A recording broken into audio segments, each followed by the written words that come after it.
Hello, hello. It is time now for the final chapter of Boku no Hero Academia, My Hero Academia, Hero Aka, whatever you want to call it. I've been reading this for a long, long time, almost since the beginning of the series. If you go through the Kitsta video archives, if you're a Giga fan and you have access to those, you can see chapter reactions going all the way back, I think, to chapter 1.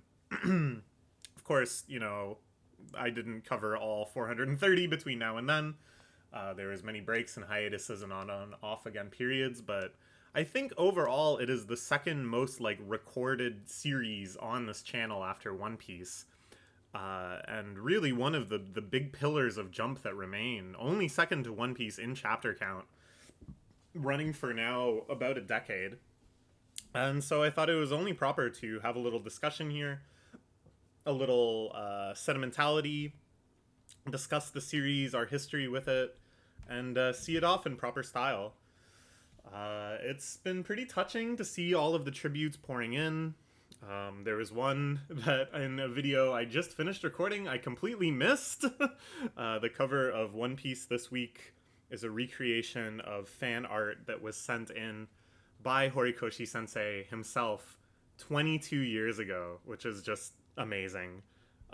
It it really is more amazing for One Piece for the longevity and impact that One Piece had, but it just really warms my heart to think about this ongoing community of Shonen Jump creators and how the magazine in itself kind of tells one big long story.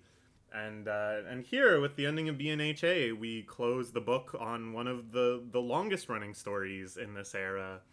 After Bleach and Naruto ended, there was a massive vacuum in Jump for the next kind of big battle shonen series that would take the magazine by storm and take readers in Japan by storm, but then also step out into the world stage and take the world by storm.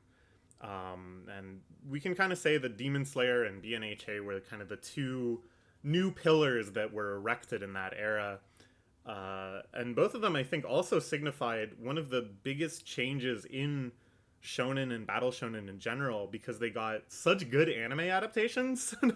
I've talked about this many, many times, this shift in mentality between producing the cheapest possible version of a popular manga adaptation and just running it the entire year and doing filler and doing everything on a budget because it already has a huge fan base.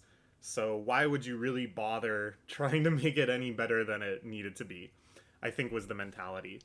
But starting with Hero Aka and Demon Slayer, they suddenly shifted to another kind of understanding where what if we made it really good?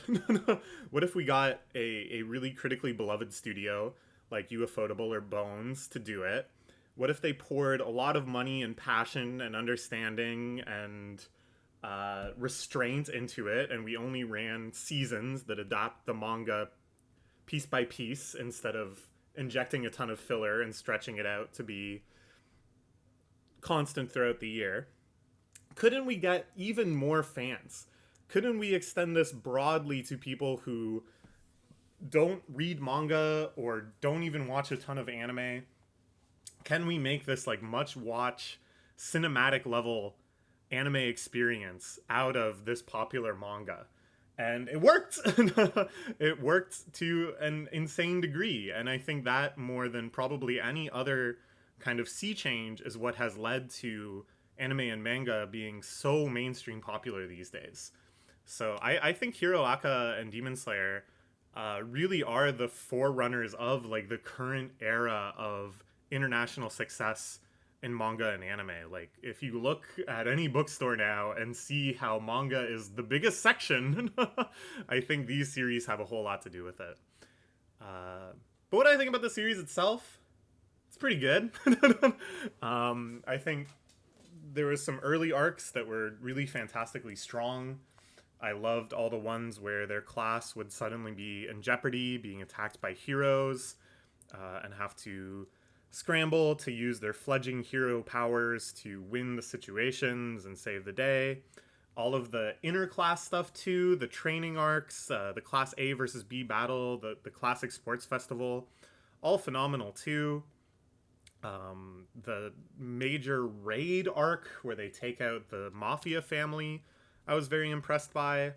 I think basically everything they did that was sort of like a self-contained unit was masterfully executed. Just excellent arc writing, excellent character growth and utilization. A lot of really fun, flashy, exciting fight scenes that had a lot of cool choreography and really dived into the matchups between different quirks. All that stuff is great, and I think remained great mostly throughout the series. But I felt the last few arcs, all of these ones that were just kind of big apocalyptic wars between basically all the bad guys versus all the good guys, that was when the series started to kind of like start creaking and wearing in its bones. And this is something that all battle shonen have to kind of reckon with and do their best to mitigate and make it interesting or subvert it in some sort of way. And I think Hiroaka did better than most. For all of the long, protracted final battle sagas, Hiroaka was definitely not the best, but it was far from the worst either. And now they've been given the good graces to have a nice kind of extended 5 or 6 chapter epilogue after the conflict is finished, sort of showing society, showing these final moments of character growth. And it has been exactly what I expected. No more, no less. Just nice little character moments, catching up with everybody. A lot of sentimentality, a lot of catharsis, while still kind of hinting at potential adventures and stuff in the future. And just kind of encouraging you to imagine how these characters' lives are going to continue growing and developing. But I will say, heading into this final chapter, they pretty much ticked off all the boxes. Like, we kind of saw the finales of all the major characters. We left everybody in kind of good spots. So it remains an open question. What will they actually do for this final chapter? The cliche move is to have a time skip to the future. I think that's very, very possible, because they've been kind of doing the default move for the rest of this epilogue, which again isn't bad. I talked about this at length in my weekly Shonen Jump review videos, but I don't think there's anything wrong with that. You know, I think going for a massive swing and doing something really subversive and crazy in the final chapters has way more a high chance of just kind of failing miserably and tainting readers' relationship with the series forever. Whereas instead, you can just sort of deliver on all fronts what people expected and what they want to enjoy, and just kind of let them see the series off in such a agreeable, pleasant, fond memory sort of way. I think they're going to keep doing that. I'm predicting time skip to the future. Another kind of open question I have is, like, what is up with Deku and Uruka? Uruka?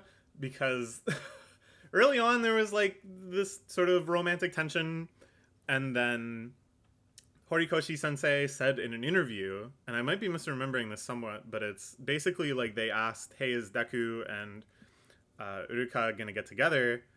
And he was like, yep.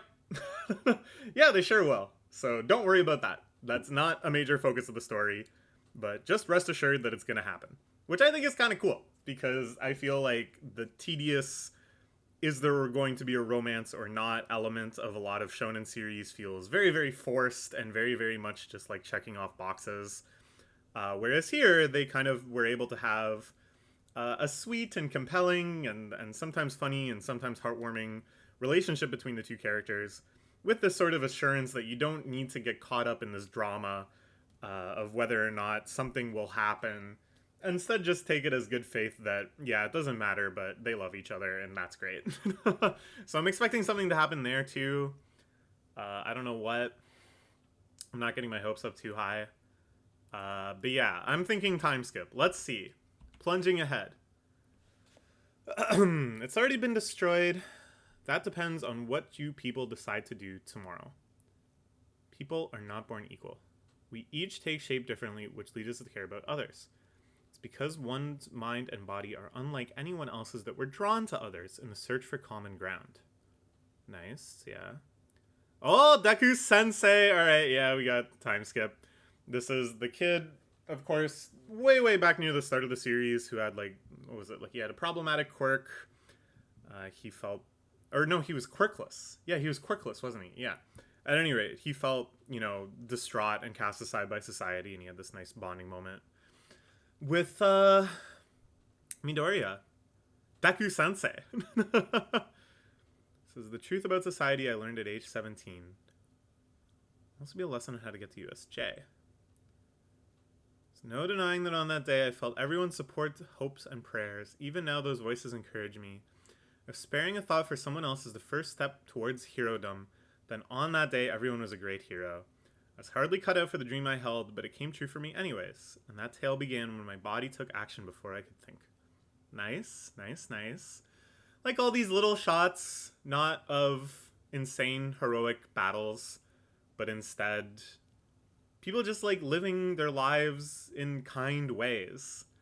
This is an interesting shot. All these like heteromorph people, the people whose quirks permanently change the shape of their bodies, that we learn are sometimes persecuted and treated unfairly in this world, all bonding together. Nice, nice. Lots of shots. Eraserhead and Present Mike praying at the grave of the Black Fog guy, presumably. Nice little moments. And I think that sort of resolves like the fundamental question that was at the tension of all this conflict of, is the Society of Heroes really a good thing? Because they elevate people to be these like guardians and function as arbiters of truth and justice and to help everybody out that's in a jam. But is that sustainable? Should they lionize such people? Are they not also just flawed human beings? And if so, then isn't this whole thing kind of a farce? And this is saying, yeah, they are flawed human beings, but the beauty is that all of these flawed human beings, me, you, and everyone else, are heroes. They all are, in our own ways, deciding what we think is right and taking action to, just notice I spilled something. Taking action to preserve what we think is good and just and kind in this world. Really nice. Comes to an end along with the Ember of One for All. In that case, why am I still writing this? Because there are more pages yet to come. Oh, the League of Villains book. Kachan is also super weak now. Here's what's this guy's name? He's given like a commencement speech or graduation speech, I guess. Years have passed. I really like this little montage of moments. Very lovely, very lovely. And I think basically this writing is meant to connect back and kind of close the cover on how the series was introduced in the very first chapter. Because it's Midoriya introducing himself and saying, this is the story of how I became the greatest hero, right? And this is him writing that story. 8 years later, here we go. Yeah, as expected.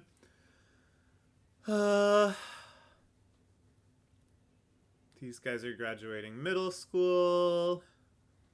UA support course. Trying to get hired at Lightly Labs. That's where Hatsume ended up. Future Girl. Sure. Cure the incurable. You can count on that. Oh yeah, this guy. This strange dinosaur quirk person. Joined Gel Inc., which went down during history during the Cyber War 5 years back. Ah, that's where the kindly gentleman and what's-her-face ended up. Okay, neat. I like this mention of the Cyber War 5 years past is kind of interesting because it shows, so many times they do this sort of time skip and it's like, oh, so like nothing really happened in terms of like world events. You guys finally ended history and now it's all just like what's happening to you guys personally. So I like that. That's a nice little touch. And it shows that, there is still conflict in this new peaceful world. Maybe it's just not actual physical violence. Also shooting for the hero track. Gonna be kind of tough given your quirk. So these two are kind of rival buddies. A lot friendlier than Kachan and Deku were back in the day, but still that same kind of like, you can't hack it. I wonder what his quirk is. Villain emergence rate is on the downturn, which means they're cutting back on the number of pro heroes. Looking at an era where only the uber powerful can be heroes. When we were little, every last one of us was nuts about All Might, Endeavor, Best Genist, Deku, Great Explosion, Murder God, Dynamite. I like this. I like that they're annulled in the same realms of history as the big heroes when they were kids. The only one who never grew up. So when I'm feeling unsure of myself, I always come here. Oh, this character was shown briefly before, maybe? I don't know. It's unclear if that's just like a personal flashback or we're like flashing back to something actual in the manga. Tentacle, pro hero now. Cool. Discrimination based on body type. Still concerned in rural areas. Yeah, fuck them, Hicks. Sure. All I've done is stand atop the resolve they demonstrated to the world. Nothing more. Nice. Oh, dedicating to those who joined the Uprising. That's kind of interesting, because the Uprising was somewhat on both sides, right? Like, resentment by heteromorphs was being abused and manipulated by the villains to try to turn them into, like, enemies of society, which ultimately didn't come to pass, but that was, like, a big ideological conflict with, like, Spinner's arc and stuff. It's like, so much really happened during that last arc. So many characters had such, like, major changes and moments and stuff.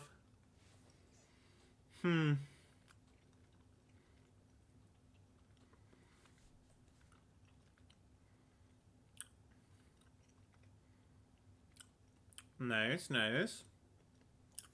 Hanging out with the kids. Quirk counseling. Very good. What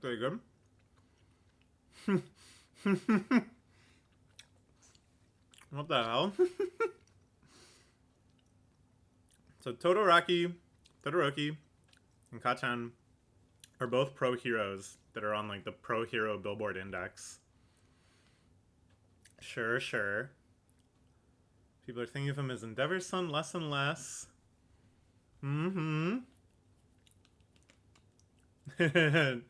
He's still like a big hero nerd, of course. Keeping track of all the rankings and everything. I may be quirkless again, but as long as I make use of my experience to encourage others, there's something kind of awesome about that. Let's go, Deku. Should be stricter with your students. Yeah, do you remember way back in the day when Eraserhead was like, I'm gonna fail all y'all? Nobody's gonna pass this class because you all suck? Long time ago. Kids who type and make it here to learn from us are basically given a golden ticket to be future heroes. We have to be tough. Keep them humble so they don't get big heads. So nice to us, Sensei. Sometimes. You guys earned it. Since we all started working, our time off never seems to line up. It's hard to plan get-togethers. Pretty real. That's the adult experience. Oh, yeah. They're all kind of big famous guys now. Unbreakable. Thinking about our time in school, I tend to come here.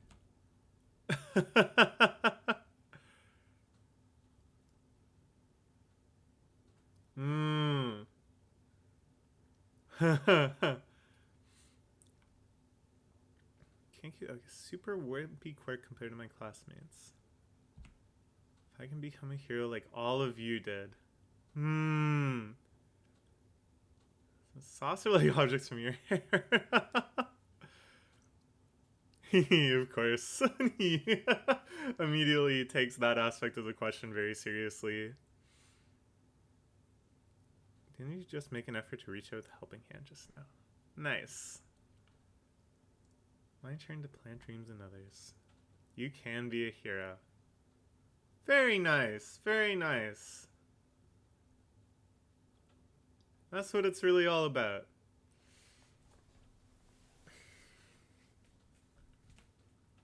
Do your best, kid. Be lying if I claimed I didn't miss it all, but as long as I can still inspire and encourage others, then I'd stay this the tale. How I became great heroes. Okay. Very nice. Very nice. Ah! Ah, that's great. I like that he's still kicking too. All Might's not gonna go down that easy. He had like 18 death flags during the final battle. He did like 12 sacrifice myself scenes. It don't matter. He's still going. Going strong. Mastered using multiple quirks at once, so I want you out there giving us more data. Don't try to hide it. Your body still has a way of leaping into action, right? Whoo! Now this is nice. On top of all of that, it's like we get our nice little like sentimental moment. I have become at peace with not having a quirk and not being a hero anymore. And I leave that to the others. But no! You can also...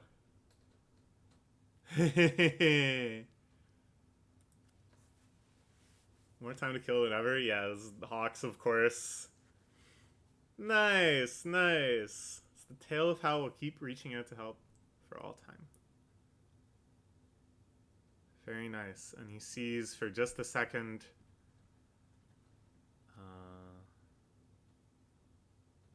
Shigaraki Tomura. Just a vision on the outside of his memory. Really lovely stuff. It makes me wish that the final saga had time to kind of like build a little bit more of the sentimental stuff. Like they kind of had moments briefly that, you know, the resolution of like Todoroki and his family, but it was kind of like whenever there was space for an emotional moment, the rest of the ongoing fights just started trying to crowd it out. Like all the stuff with like Toga and Uraraka and any potential like relationship stuff.